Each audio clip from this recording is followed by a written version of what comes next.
This talk's called "The World is Nothing But Teachers," and yeah, it will talk about Guo-shi's three calls. So, as you said, I'm Shinkyu. I'm a student of Shuji's, and this talk originally began as a way to introduce people who aren't familiar with Soto Zen to Soto Zen. And as any of you who've practiced Zen for a while or who've never practiced Zen before today, as you can tell, it can be pretty difficult to talk about what it is we do in Zen. We can describe meditation techniques, we can list off all the activities we've done during a retreat, but the real heart of the matter, what it is that Zen is much more difficult to articulate, but that's what we're here to do today. So I thought to myself, how would Zen Master Dogen, the founder of Soto Zen, do this? And the answer for him most often is to talk about a koan. So let's talk about a koan. But first, what is a koan? I know some of you are probably pretty familiar with koans, but for those of you who haven't encountered them yet, you probably have heard of them before, even if you're not aware of it. What's the sound of one hand clapping? That's probably the most famous one. But there's also, does even a dog have the Buddha nature? Which, no, they don't, but sometimes, yes, they do. These koans are typically stories of Zen students and Zen teachers acting very oddly together, almost paradoxically. But I'd like to show you that in at least one case, there isn't a paradox there, but instead a call to live life to its fullest. And the koan we're going to talk about is Guo-shi's three calls. You'll sometimes also see it as the National Teacher's three calls. It's case 17 from the Gateless Barrier, or the Mumon-kan, which is a collection of koans that was put together in 1228 CE. And I feel that in particular this koan really captures the essence of what it is we're trying to do in Soto Zen. So first, the koan as written, it's a bit of an abbreviation of a fuller account, although even the fuller account is still a bit abbreviated.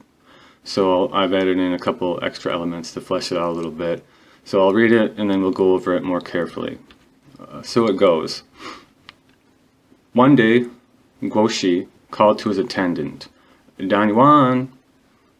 In response to the call, the attendant came running and answered, "Yes, master." Ah, never mind, and Dan Yuan went back to what he'd been doing. A little while later, the master called again, "Dan Yuan," and Dan Yuan came running and said, "Yes, master."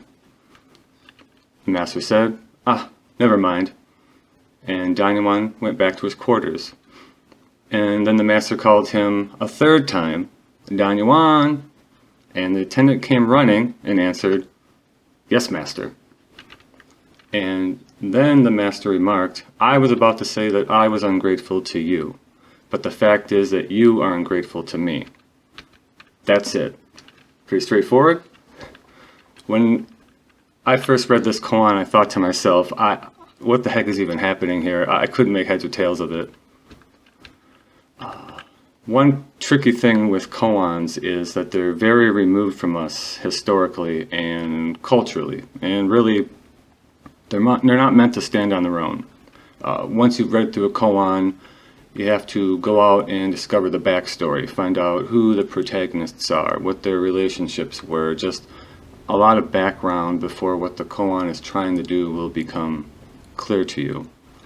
So, to fill in some of that background, this koan takes place in China around the mid-700s CE. Guo-shi was a student of one of the most famous and important Zen masters of all time, the sixth Chinese patriarch Huineng, the same Huineng of the Platform Sutra, which is one of Zen's foundational texts. Besides Zen's original founder Bodhidharma, who came from the West to save all sentient beings, Huineng is considered Zen's second founder, the person who first equated meditation with wisdom, or prajna. Before Huineng, Zen was still a a gradualist school, a school that saw the attainment of nirvana as a step-by-step process. After Huineng, Zen was seen as a sudden school, where nirvana was attainable in the blink of an eye, or at the crack of a Kyosaku, or the smack of a Zen master. The person who Guo-shi is talking to is Dan Yuan. Dan Yuan is Guo-shi's attendant. Now, being an attendant was a very important position for a young monk. It meant that you were at the Zen master's side throughout the day. You're also at his beck and call, as we see from the koan, but this also meant that you got to see the day-to-day practice of Zen as expressed through the master's life, as he lived it moment to moment. And that's not an opportunity to waste, and as we'll see, Dan Yuan didn't waste his chance. But back to the koan. The key, I found, so to speak, to unlocking a koan is not to try to figure it out. They're designed to break your brain because they're pointing to a mode of being, an activity of life that isn't dependent on words or concepts. These old Chinese practitioners were really dedicated to not conceptualizing. They were trying to point to all of this, to just get back to right here and right now. So, after having just said that these practitioners were trying to point to something beyond words and concepts, let me give you a word that sums up what Dan Yuan was doing. There's a famous book from 1970 called Zen Mind, Beginner's Mind. It's a compilation of Dharma talks given by Shunryu Suzuki, who was a Japanese Soto Zen teacher and monk who founded the San Francisco Zen Center and just generally helped spread Zen in the West. One of the ideas that he really stressed was what's called beginner's mind. So what does this mean, beginner's mind?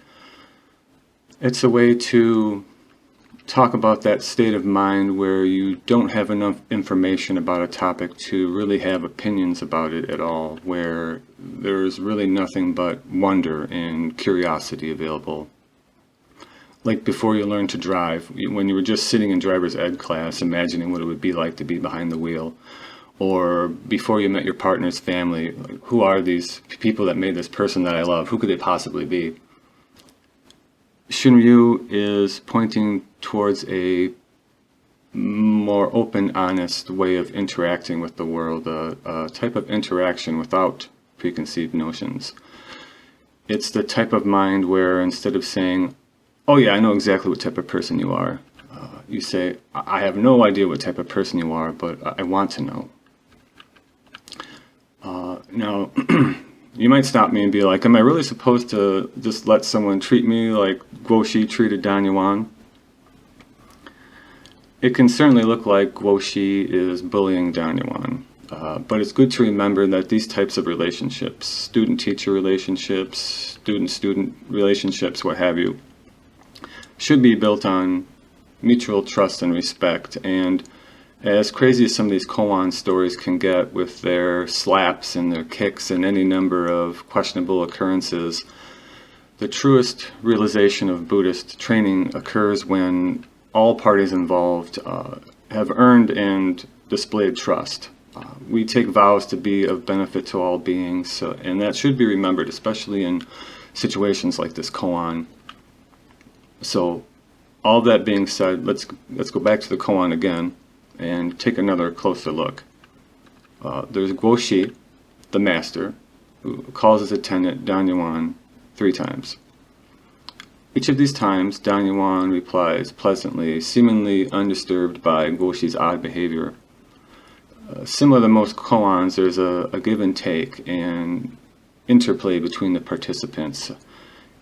Here specifically, to understand what's happening, we need to take a look at what Dan Yuan's doing, which, as we've already said, is beginner's mind. But not just any beginner's mind, but radical, dedicated beginner's mind. He stripped his mind of any preconceived notions and is just meeting Guo-shi's requests at absolutely face value. If it had been me by the third time he'd called, I'd have been like, why are you even messing with me? Because I'd be bringing all my baggage with me, thinking he must have some type of ulterior motive, or is he testing me? Is he just being a bully? Is he crazy? Am I crazy? Do I want to keep hanging out with someone that would treat me this way? The types of questions and reactions that you'll have will be born from your own particular life experiences. If you had a rough relationship with your mother or father, say, then the same types of thoughts and emotions that would appear during those confrontations tend to appear in other types of situations, like the ones where you're facing your own personal Guo-shi. Instead of facing Guo-shi as Guo-shi, you'll find yourself facing the memory of a scolding or distant parent. Or if you have a boss who's particularly nasty, you might find your boss's face covering up Guo-shis like a mask.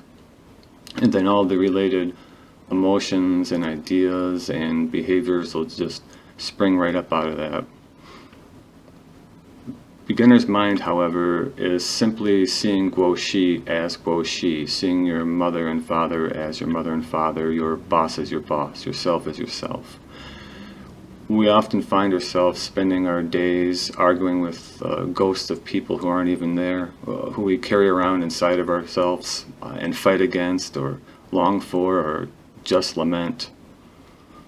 When Dan Yuan says, "Yes, Master," he's left all of his preconceptions behind, and he's just looking at each of Guo-shi's requests simply as requests. He's not thinking about the other requests that came before or the possible requests that are coming down the line.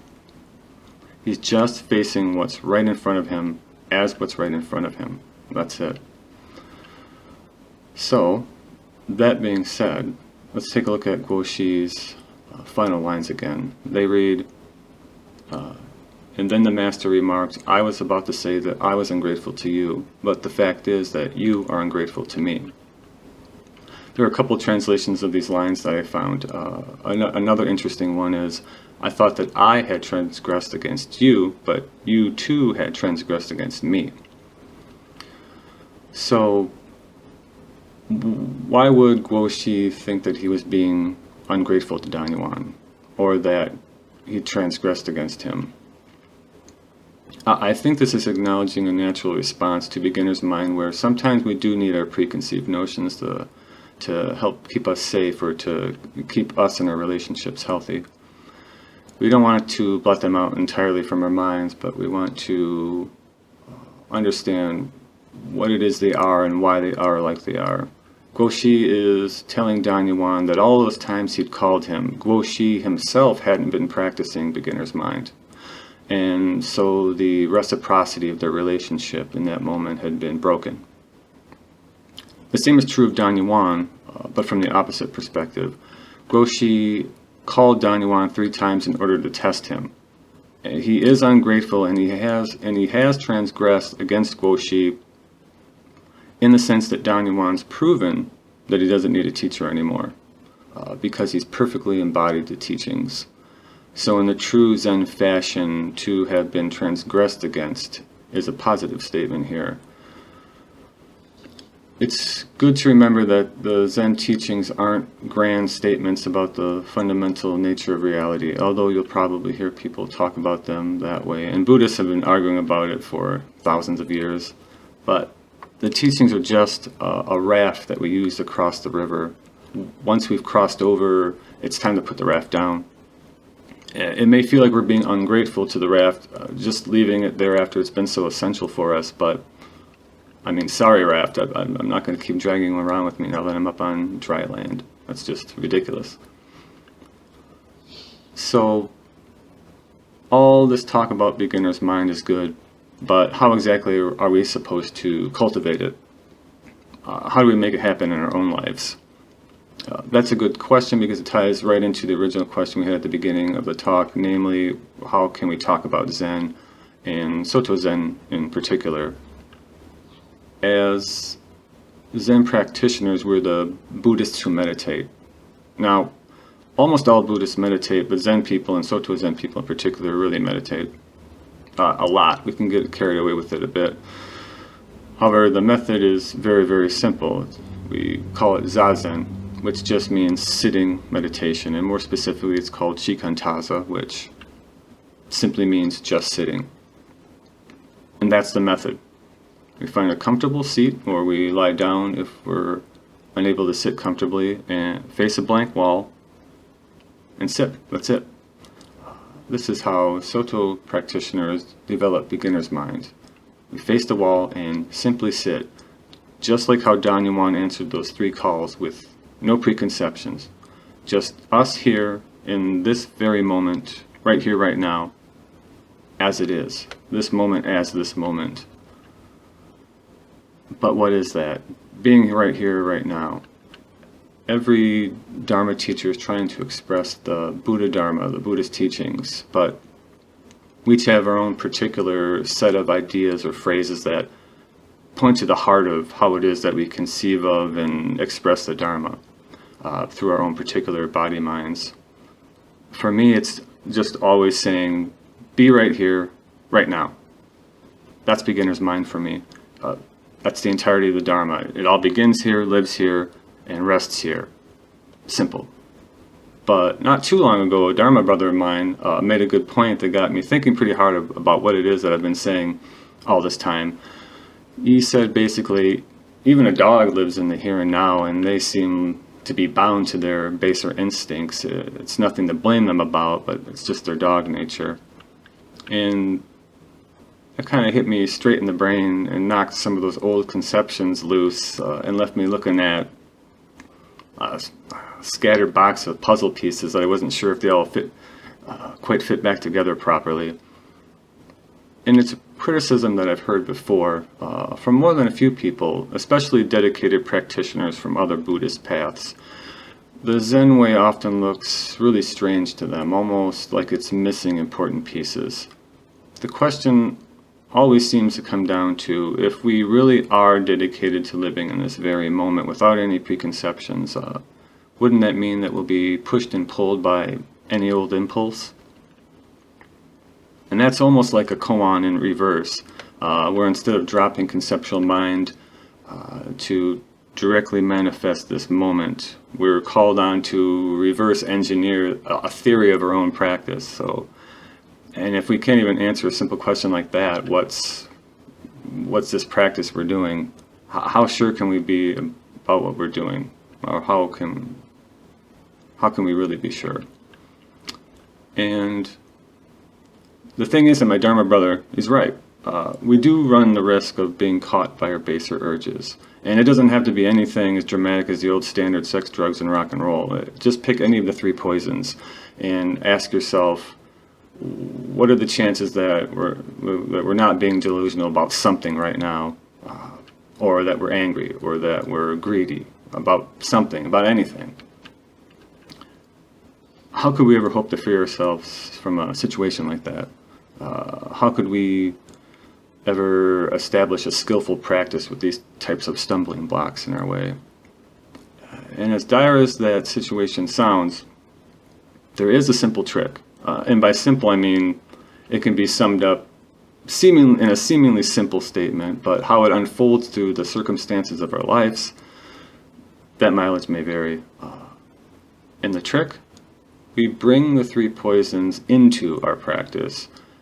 As Shuji likes to say, everything has positive, negative, and neutral characteristics. These 3 characteristics turn into the 3 poisons when we grasp onto the positive, push away the negative, and ignore the neutral. And how specifically do we bring these 3 poisons into the practice? By simply looking.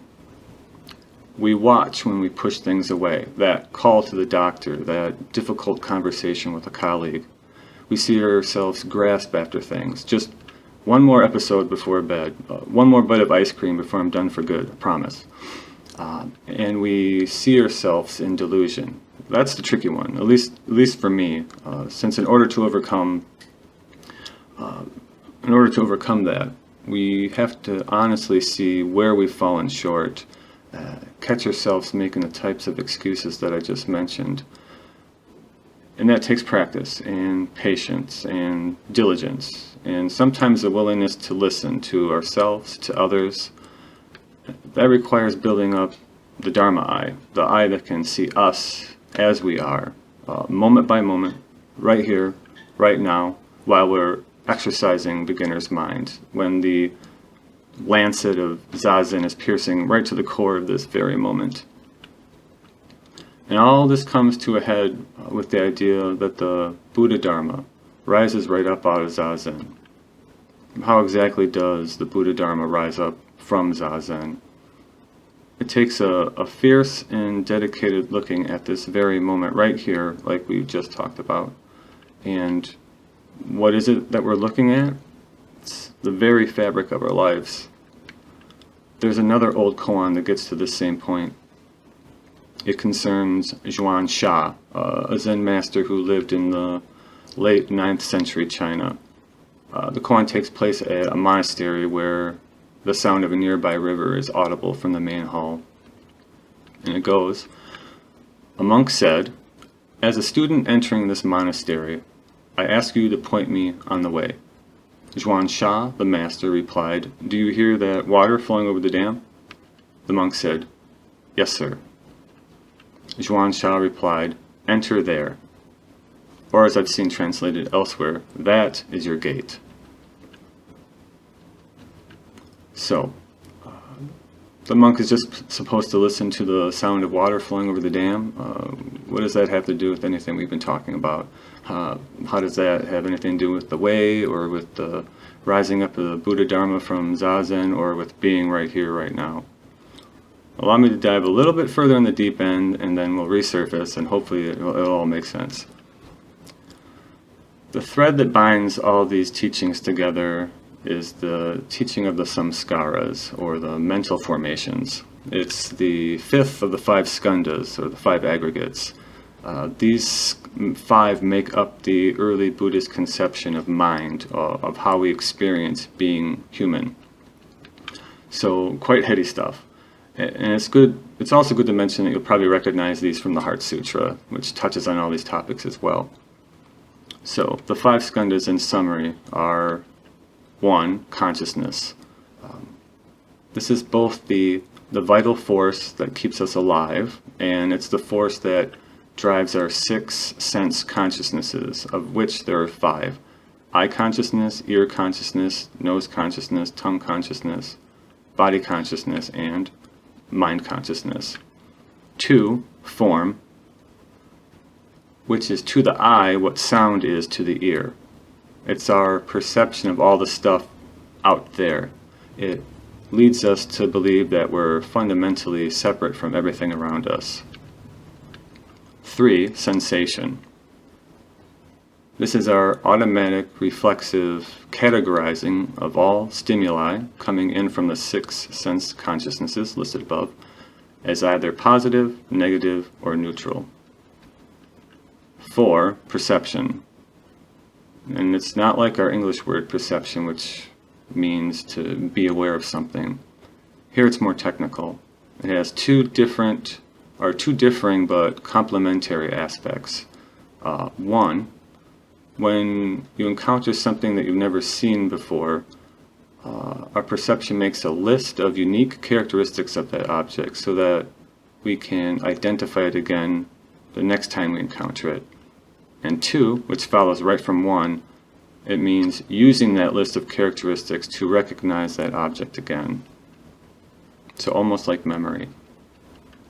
And finally, 5, the samskaras, or mental formations, or just formations. These mental formations are the list of characteristics that we just talked about in perception. But more than that, but more than just being a list of characteristics to identify objects or ideas or feelings, they're also habitual behavior patterns. Anything that might provide us with a prefabricated set of guidelines from the past with which to perceive and deal with the world. So basically they're karma. Now you might stop me here and say, why are mental lists of characteristics and habitual behavior patterns grouped together here. What's the connection? We typically conceive of objects, ideas, and thoughts as existing independently from ourselves. They exist out there on their own. However, the Buddha pointed out 2,500 years ago that when we perceive something, when we make a mental list of characteristics in order to recognize it again, each object also has a purpose that we give it, and that purpose is a means to an end. And that end? To alleviate our suffering. I buy a fancy pair of shoes, people are going to like them, I'm going to feel better about myself, I'm going to get this new job, I'm going to make more money, life will be easier, life will be better. The shoes and the job never strictly exist simply as shoes or a job detached from the rest of reality. And that's not to say that sometimes these things do make us feel better. Maybe that new job comes with better insurance, so there's less worry about health issues. It's totally legit. But what we're pointing at is that we also impute an emotional aspect into this job by definition. Although you won't find that definition in a dictionary, you will find it within yourself. And knowing this is a solid step towards acting skillfully towards ourselves, our employment, our co-workers, our family, everything. And it should also be noted that these mental formations aren't strictly our own. The way that we categorize the world, the way that we emotionally react to everything around us around us and within us. These are also an inheritance from our parents, grandparents, neighbors, ancestors, going all the way back to the beginningless beginning. For example, we don't necessarily choose which jobs are prestigious or which shoes are fancy. Even more than that, we had nothing to do with the simple idea of things being prestigious or fancy. That's a group decision that was made by everyone going all the way back. As well, when someone says something to me that I don't like, it isn't just me getting angry, it's all of my ancestors, human, animal, bacterial, you name it, all getting angry, all going back to the beginning. And how is that? Allow me to use the Five Skandhas to illustrate this. My consciousness awakens when these words hit my eardrums. I observe the form of the person speaking them. Sensation, borrowing a template from the mental formations, from karma, judges these words as negative. Perception, also borrowing a template from the mental formations, from karma, recognizes that these words are hurtful. And the mental formations, relying on both my own particular experiences with similar situations, but also relying on the experience of similar situations going all the way back to the infinite past, provides a whole list of suggestions on how to deal with this particular person. Give them a good punch? Maybe. Ignore them? Perhaps. It really depends on our own past. I mean, if I were a dog, I probably wouldn't punch them because there's not a lot of examples of dogs punching people in the past. So, fair enough. So, a quick aside. During the days that I was working on this Dharma talk, I had an encounter at work with a coworker. I work with robots and machines. I'm kind of like an old school engineer, like the type of person that keeps the trains running. I was in an unfamiliar area and was trying to fix one of the machines there. But what I was doing was not working. And very apropos of what we were just talking about, I was using a strategy that works very well in my own area on a machine. I was using that strategy on a machine from a different area, and the strategy was not working. That's when a colleague of mine, who was in early from another shift, came by and fixed the issue immediately with no problem. And then they very graciously explained their method, why what I did didn't work, and how to fix it correctly next time.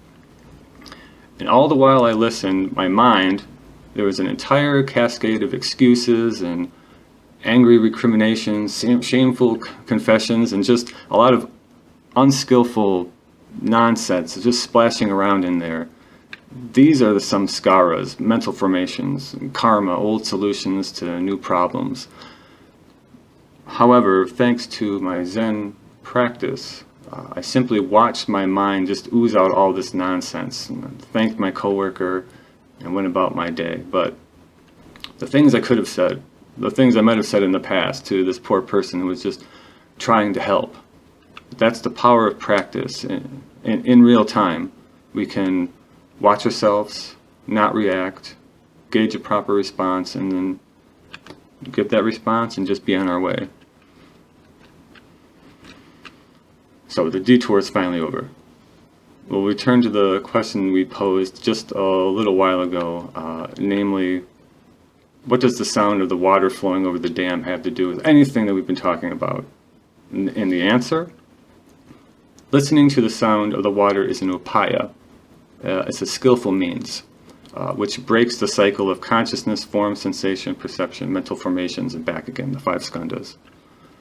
Instead, we just focus in on the pure sound of not even water, but just the pure experience of sound.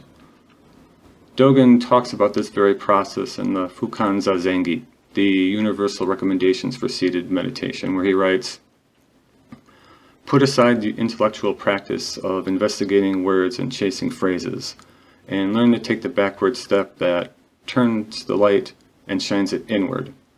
Body and mind of themselves will drop away and your original face will manifest. If you want to realize such, get to work on such right now." Here, these words and phrases, samskaras, mental formations, drop away during zazen, leaving only the pure original face, which is who we are as seen from beyond the Five Skandhas. And so this brings us back to beginner's mind again. Beginner's mind is that mind that sees the world before the fourth skandha, perception, is able to create a list of characteristics that it can use to categorize the world, where there's only the flow of consciousness, free of a self, with nothing essentially abiding to separate it from the rest of the universe. We are, as they say, empty and boundless. And that is to be right here, right now. The first skandha, the sense consciousnesses, flow of themselves. We see form, but we know that it's neither inner nor outer. We watch sensation now quieted, we watch sensation react to experience, but we only use it as a guide. We don't cling, don't push away, don't ignore. When our perception registers the world of objects around us, we recognize that there are no two objects, ideas, processes, what have you, that are ever the same, even when we're using the same word for them, especially when we're using the same word for them. And finally, when the karma of our mental formations rises up, suggesting courses of action, trying to categorize the world, struggling to use old habits to solve new problems, we can simply look at it as karma, as an inheritance that we can either pick up or leave there lying on the ground.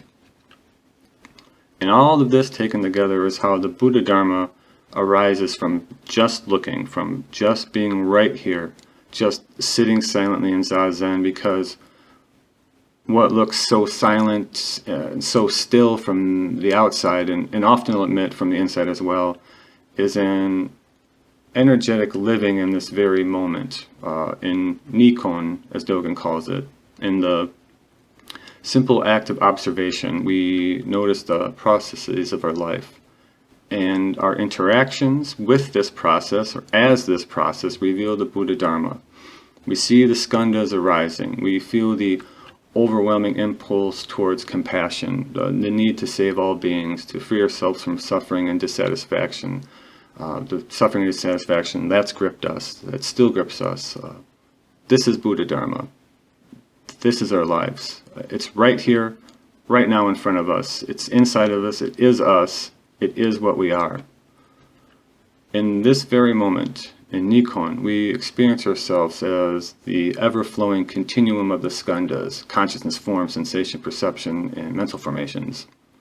And like Avalokiteshvara Bodhisattva, who recognized while deeply practicing the Prajnaparamita that all five skandhas are empty, and through that realization, relieving all suffering, all dissatisfaction.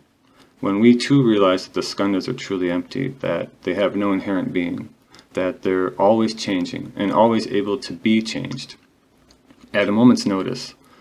When we're right here, right now, living in this moment, listening to the water flowing over the dam, when we're like Dan Yuan, facing those 3 calls with no preconceptions, beginner's mind fully actualized, we are truly free.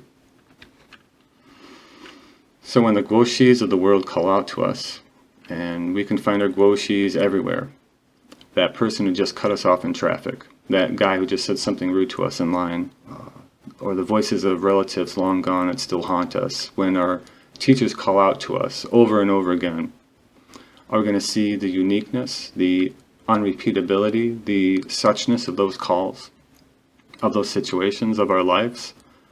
Through the power of beginner's mind, I know that we will. Thank you.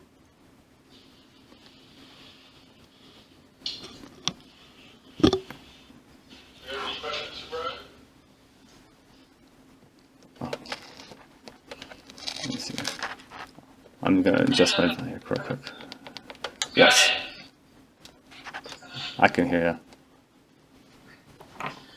I was just going to say that I like the idea of beginner's mind being, I don't know if it'd be, I guess, decontextualizing or contextual, like our thoughts and all of the challenging feelings and ideas when they pop up that, you know, when we're just looking at them, like we don't have to own them, and we realize more deeply anyway that they aren't actually us. Like if I get pissed off like out of the blue and it's not something that feels good, it's not something that I like, but it's also not exactly me either, is it? And so when you do that, it takes the shame out of it, and then you're able to work with it more. And by work with it, I mean just kind of watch it and like see what it does. And so in that way, it's like it's really helpful. Yep.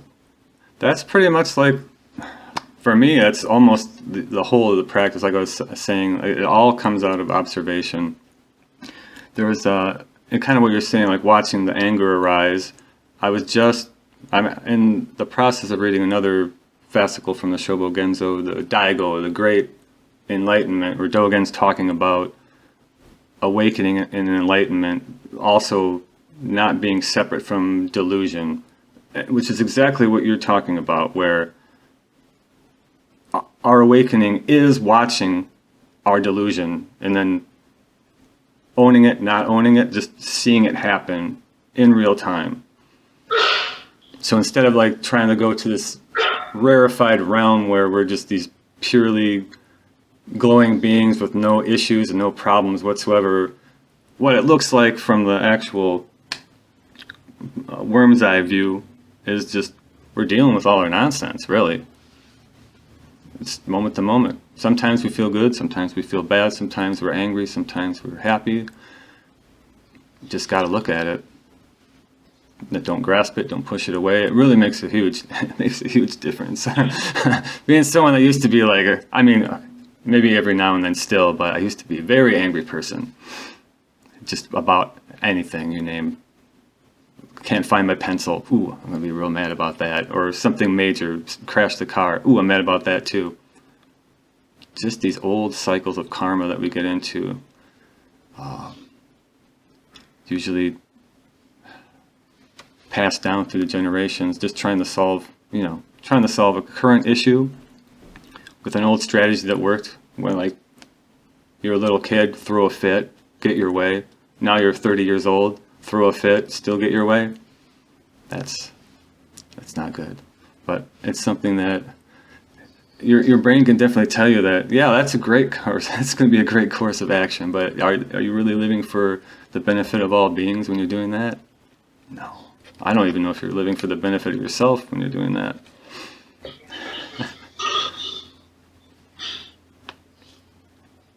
I really enjoyed the Dharma talk today, and I think it made me thinking, and it is a season, it's football season, Oh, yeah. and I've always heard that the best receivers are those that have short memory. They drop that pass, and then the next play, they forget about it. They focus on the moment and that play that's happening there. And I made a connection there with thinking about how having that beginner's mind can really be, so helpful as you go forward. Yeah. Yeah, definitely.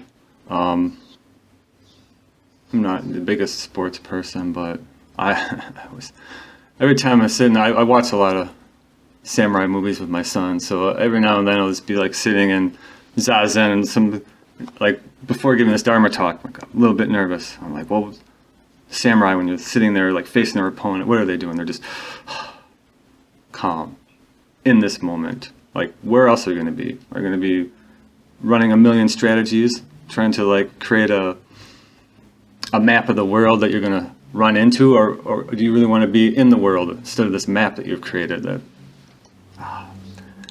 all the not all the pain that we have, but a lot of the pain we have is when that map of the world that we think is real turns out not to be real, and then we get sad about it. It's like that's a wild way to live. I mean, that's how I live for, I think most of us do, but I always go back to myself in this, and like used to think, well, this should be this way, it should be this way, that shouldn't be that way.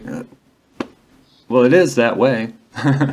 and you thinking that it's not going to be that way, it's not going to make a difference. Like you're saying with like the football player, he's like, well, you're supposed to throw the ball over there, but the ball's coming right at you. You gotta grab it, or like I was supposed to throw it to him. He's not there. Well, I'm just gonna throw it there anyway. It's a crazy way to live. But people live that way. I live that way sometimes too. Even like yesterday at work,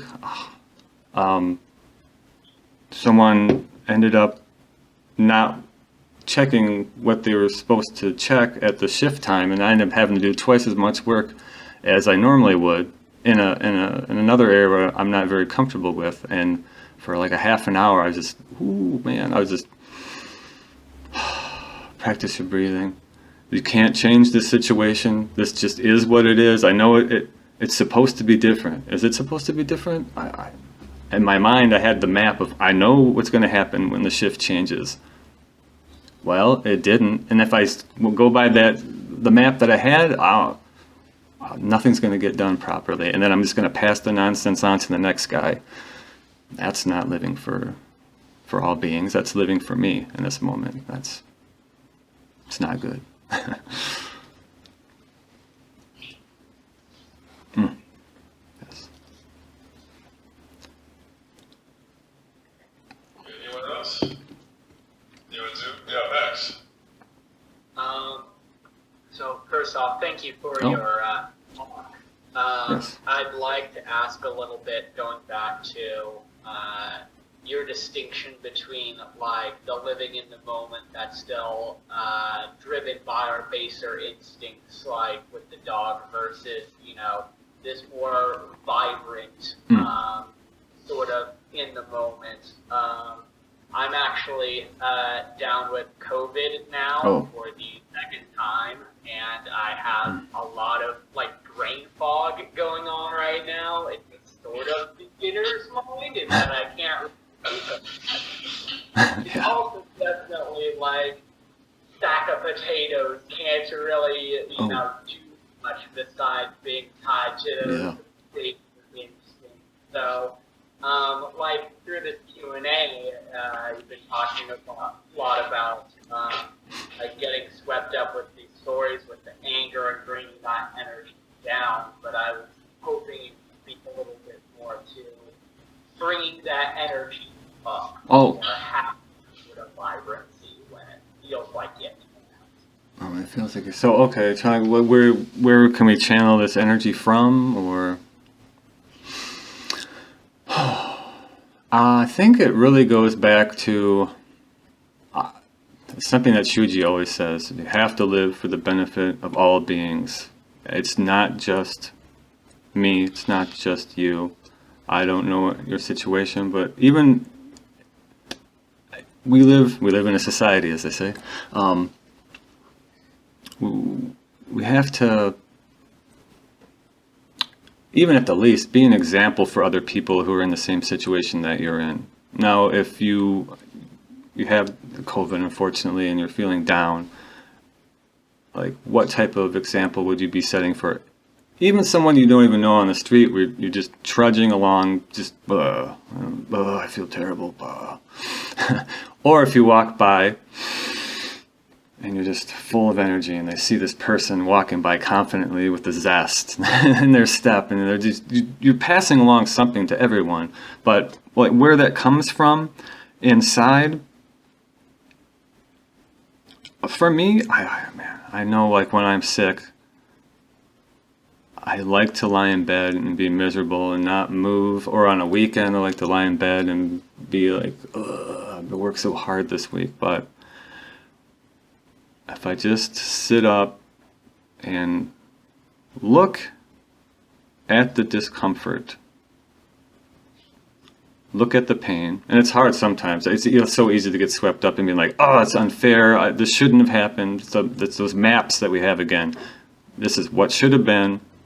If you just look at the actual pain and you see how you're reacting to it, and you see the stories that you're telling yourself about it, this shouldn't have happened, or like when I was at work, I'm going to get this guy back.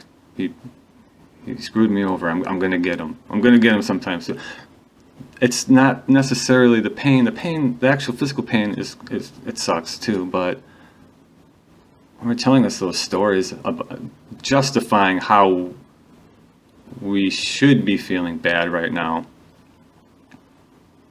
that's where you can make a difference. It doesn't even have to be, from the other perspective, it doesn't even have to be like, I should be feeling good now. That's another map you're throwing on it. Like, oh, I shouldn't be sick. I should be up. I should be energetic. Well, if you're not, you're not. Just look at what's happening. Kind of feel what's happening. And usually when you get to that point, you're going to feel better, even if you feel bad. That's how it's always worked for me. Thank you. Yes.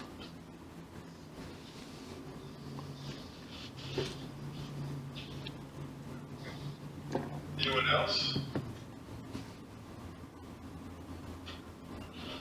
Very good. Okay, well, thank you, Brian. Yes. Go ahead and close the Dharma talk. Yes.